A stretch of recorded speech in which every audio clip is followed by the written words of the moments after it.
Olá pessoal, tudo bem? Eu sou o pastor Giovanni, nessa manhã preciosa que Deus preparou para nós. Nós estamos no nosso 7º vídeo sobre os sinais da volta de Jesus. Nós já falamos sobre apostasia, globalização, sobre as doenças, terremotos, sobre vários sinais naturais e sinais que nós podemos observar ao longo dos tempos que nós estamos vivendo, na sociedade, a corrupção moral, vários sinais que nos fazem compreender que em breve Jesus voltará. Nosso tema é sinais da volta de Jesus.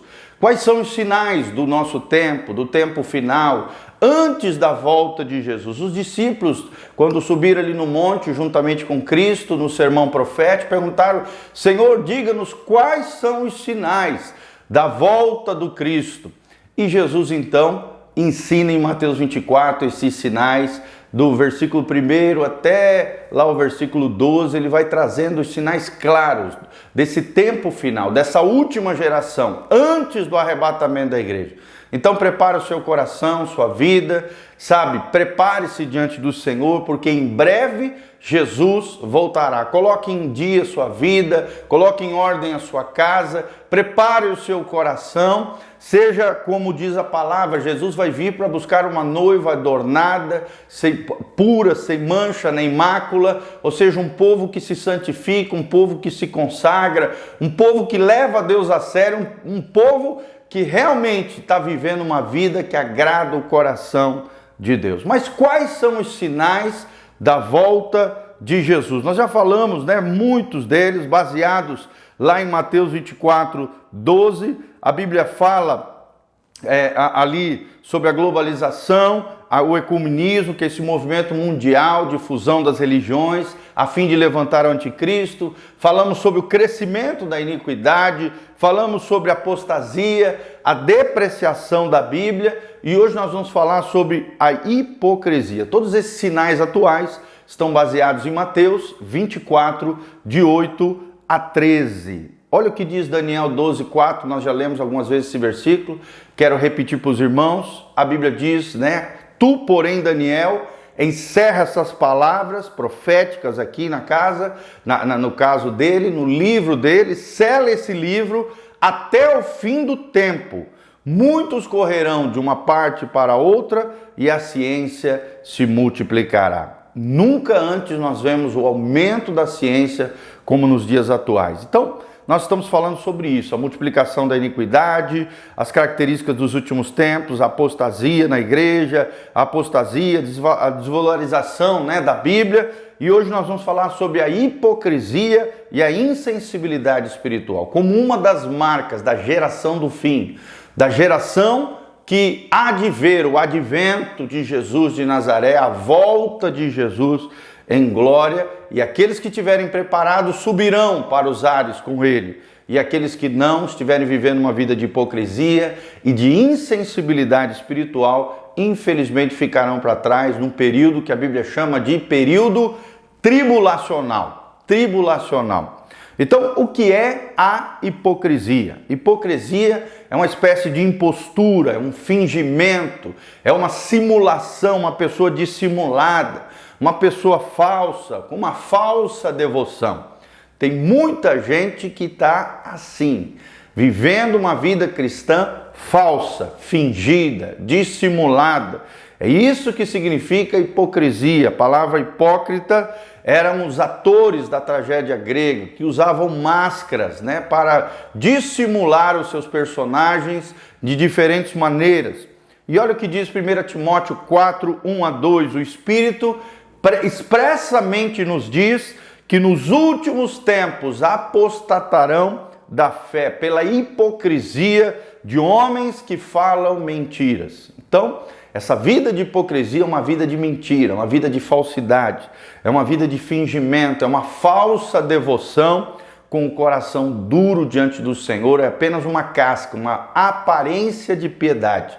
Só que o coração está desconectado com o céu, está longe de Deus. Quais são as principais características da hipocrisia? Os hipócritas, irmãos, eles gostam de ser glorificados pelos homens, conforme Jesus nos ensina lá em Mateus 6, versículo 2. Eles gostam da vanglória, da glória vã.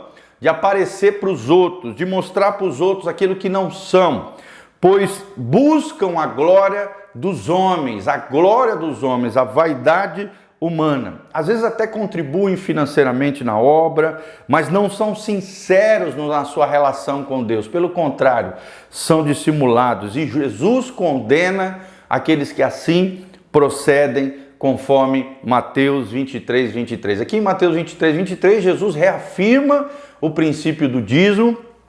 Vamos ler, eu acho que é muito importante. Nós lemos esse trecho de Mateus 23, 23.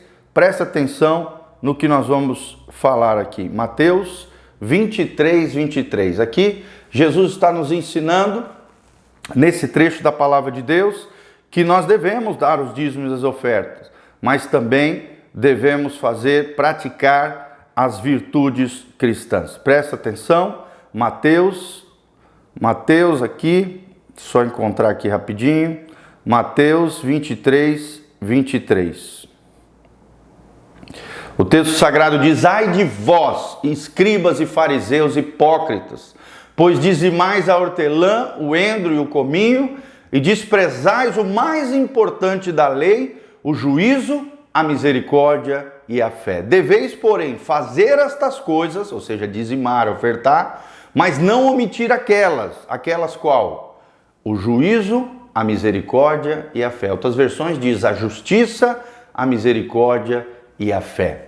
Então, irmãos, não adianta nada, nós somos dizimistas, fiéis, né? Nós dizimamos, fazemos tudo direitinho do ponto de vista eclesiológico, eclesiástico, se nós tivermos o coração sem misericórdia, sem exercermos a fé e sem praticarmos a justiça do reino de Deus. Então, Jesus condena a hipocrisia, a falsidade, a aparência de piedade.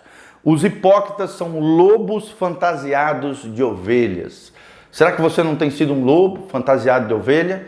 Será que você realmente é uma ovelha do Senhor Jesus, obediente? Ou é um lobo que tem aparência, carcaça de ovelha, mas por dentro é um lobo voraz? Os hipócritas aparentam uma coisa, mas são outra. Você vê isso lá em Atos 20, 29 a 30, né? Os judeus que perseguiam ali Paulo, você vê que eles achavam que estavam fazendo algo para Deus, só que estavam perseguindo o apóstolo de Cristo, aquele que estava pregando o evangelho de Jesus de Nazaré. Os hipócritas, eles fingem ser cristãos, mas na verdade eles servem o diabo. Vou repetir, fingem ser cristãos, mas na verdade servem o diabo, porque se levantam contra a obra de Deus, contra a causa do Senhor. Eles fingem ser santos, os famosos santarrões, mas são pecadores inveterados, pecadores contumais. Estão na igreja, mas não fazem parte do corpo místico de Jesus de Nazaré, parte da igreja de Cristo. Eles não são, porque servem a Satanás. As suas intenções, as suas motivações são malignas. Os seus motivos são escusos, poluídos, sujos, terríveis, intenções malignas. Um exemplo disso são os falsos profetas, né?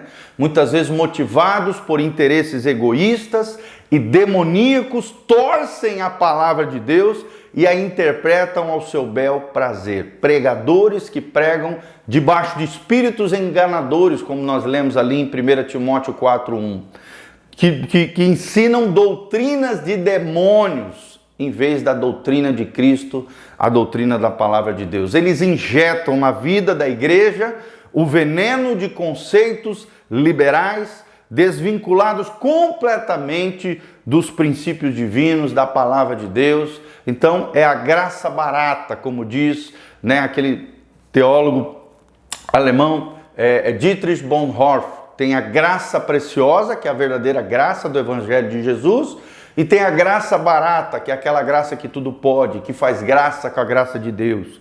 São liberais, são pessoas indiferentes com relação à palavra de Deus e às coisas de Deus, desvinculados completamente dos princípios divinos, são falsos profetas que ensinam doutrina de demônios, 1 Timóteo 4, 1 e 2, e que estão debaixo de espíritos demoníacos. Mas o que é a insensibilidade espiritual? O texto bíblico é enfático aqui em 1 Timóteo 4,2.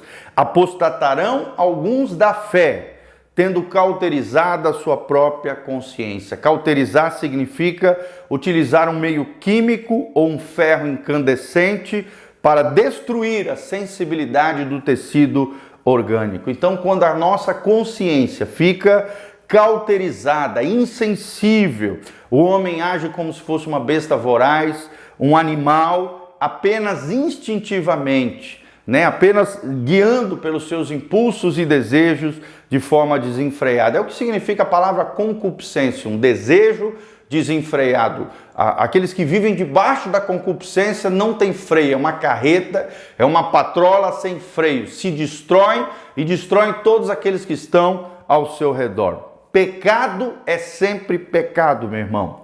Pecado é sempre pecado. Alguém pode até esconder-se do pastor, mas de Deus ninguém se esconde. É o que diz o Salmo 139, versículos 7 a 12. Tome cuidado com relativismo moral. A Bíblia lida com valores absolutos, imutáveis, sempre eternos, inegociáveis. O que é pecado sempre será pecado para Deus e precisa ser banido da nossa vida, retirado. Precisa haver arrependimento, contrição de espírito em nome de Jesus. Presta atenção, quero terminar com isso. É impossível ser noiva de Cristo tendo um caso com o diabo. Queremos terminar com isso. É impossível ser noiva de Cristo tendo um caso como amante tendo o diabo. Então não ameis o mundo, nem as coisas que no mundo há. Aquele que ama o mundo, o amor do Pai não está nele. E infelizmente está tragado pelo pecado e se não se arrepender, está trilhando o caminho largo que conduz à ruína, à perdição e à condenação eterna. Então se arrependa dos seus pecados, se alinhe com Deus, não desvalorize a Bíblia, não viva uma vida apostatando da fé, não siga espíritos enganadores nem doutrinas de demônios, muito menos seja insensível espiritualmente ou hipócrita, para que você não venha perder tudo aquilo que Deus tem prometido para você e que a graça de Deus venha sobre você, tua casa, tua família, em nome de Jesus. Amém e amém. Vem estar conosco amanhã aqui na Igreja Casa na Rocha, Dr. Camargo, 4555, em Umuarama, Paraná, no centro aqui da cidade, pertinho da Unitron, pertinho da aviação Umuarama, da garagem da aviação Umuarama, atrás da Casas Bahia. Nós estamos aqui juntos para celebrar ao Senhor nessa quarta-feira às 20 horas. Aqui debaixo também tem todas as informações, redes sociais do pastor Giovanni, da nossa igreja. Tem também a possibilidade de você se levantar como um cooperador fiel nessa obra linda que Deus está fazendo. Eu te incentivo a fazer isso e você vai ver o que Deus vai fazer na sua casa, na sua família. Os celeiros transbordarão. As janelas do céu serão abertas e chuva de bênçãos virão sobre a sua vida se você for um missionário, um colaborador, através dos seus recursos, na obra linda que Deus está fazendo. Louvado seja o nome do Senhor. Fica firme, meu irmão. Jesus está voltando. Maranata, vem, Senhor Jesus. Em breve, Jesus voltará. Um abração, um beijão do pastor Giovanni. Deus vos abençoe. Em nome de Jesus, aqui debaixo, todas as informações. Deus te abençoe. Em nome de Jesus. Amém, amém e amém.